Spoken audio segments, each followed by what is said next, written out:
Hey, you! Yeah, you! Yeah, you're living in a time right now where reboots and remakes are the norm. Well, guess what? And guess again! Gungrave G.O.R.E spits in the face of industry trends. Yeah, it's hard to believe, but this latest iteration of Yasuhiro Naito's Baby is a sequel to 2005's Gungrave Overdose on PlayStation 2. Plot lines laid out from the first Gungrave are built upon, like Bungie's faith and the weaponizing of the Orkmen.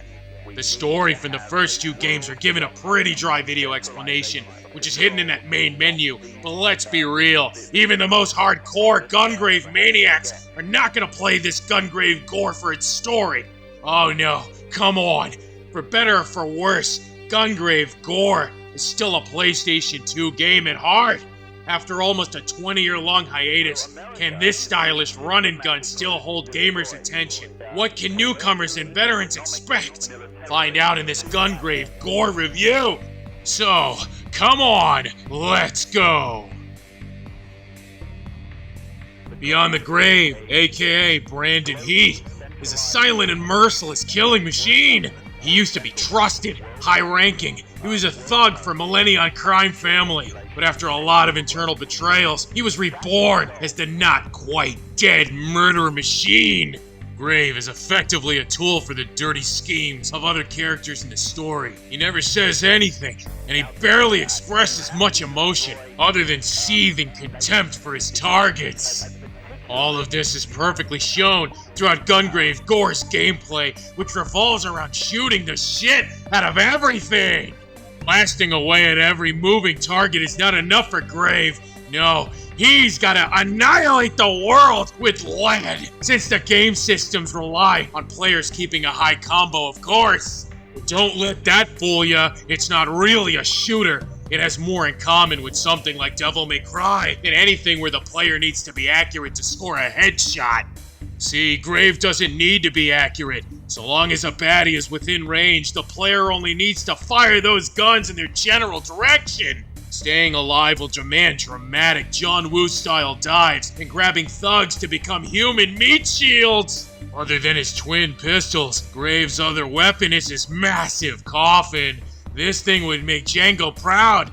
It's not only an effective bludgeon, but it can also be used to return enemy missiles back to the sender, reducing them into a splattered red stain.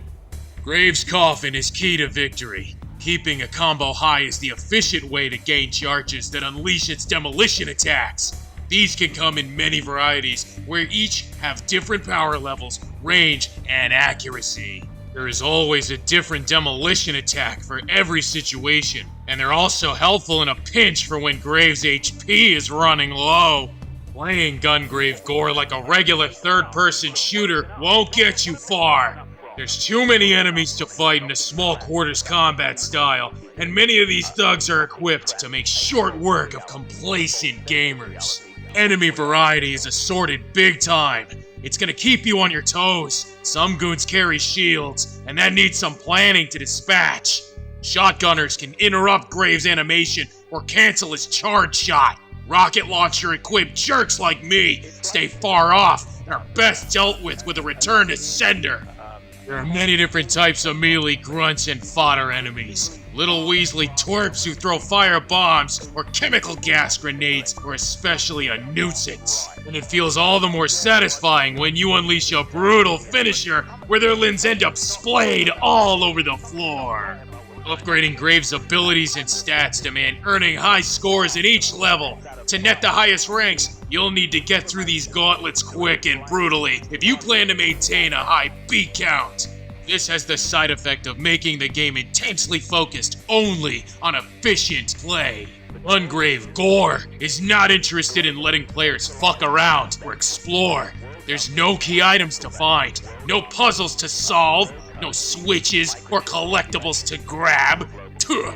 Outside of endlessly hailing a barrage of burning lead, the only gameplay variety is in the level design, boss fights, or stage-specific set pieces. The levels are very linear and outside of the odd gimmick because there's not much else in terms of point of interest, so if you don't like it, get out. Put it this way, stages are going to be a means to an end, offering connecting set pieces with arenas and mazes to have wild and brutal shootouts. And And that's what it's all about. No matter what, always expect to be under the pressure of thugs swarming you. After long sessions, Gungrave G.O.R.E can be bone-grinding under the relentless pace of the action. You've been warned. The soundtrack is also very loud and noisy, but most players won't hear it during the sounds of explosions, gunfire, and shrapnel shattering. Gungrave G.O.R.E's gameplay is still like its PlayStation 2 predecessors, but its visuals are on par with some of the best in the industry. Yasuhiro Naito's vision is grossly realized to an extent never imagined before. Everything feels huge and larger than life.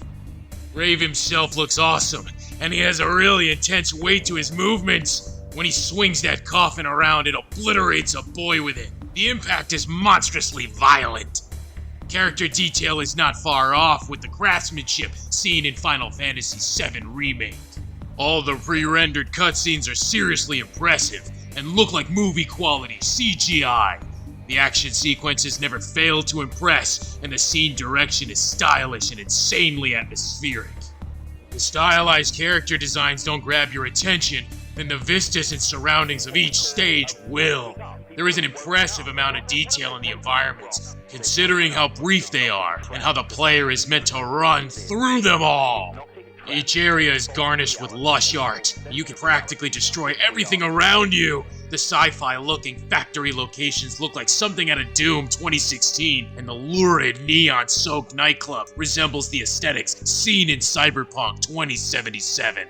If you like the two Gungrave games on PlayStation 2, then you'll love Gungrave G.O.R.E on PlayStation 5. Gore runs at a blistering 60 frames per second, and its outrageous use of post-processing effects make it look like money. Oh yeah, the series never looked or ran this good. On top of looking incredible, Gungrave G.O.R.E is also the longest in the series, and this one's dense with replay value. It has tons to unlock, including an extra playable character that will please longtime fans. Gungrave G.O.R.E is the ultimate guilty pleasure. It's the kind of brutal and simplistic action game that helps stressed and frustrated gamers release some steam. It is mind-numbing in excess, but it is very satisfying in short bursts.